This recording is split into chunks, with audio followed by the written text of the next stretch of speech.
দেশকে দুর্বল করা যায় না, যাবে না, সিবিআই দিয়ে রাহুল গান্ধীকে দুর্বল করা যায় না, যাবে না,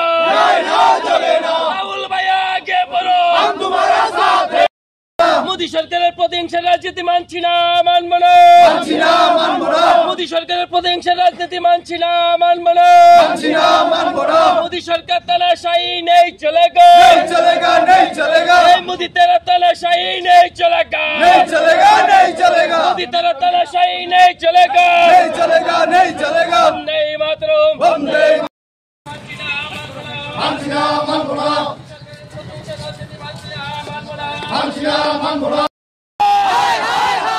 पुरुष नरेंद्र मोदी पुरुष नरेंद्र मोदी विरुद्ध, पुरुष नरेंद्र मोदी विरुद्ध, पुरुष नरेंद्र मोदी पुरुष नरेंद्र मोदी पुरुष नरेंद्र मोदी निर्वाचन।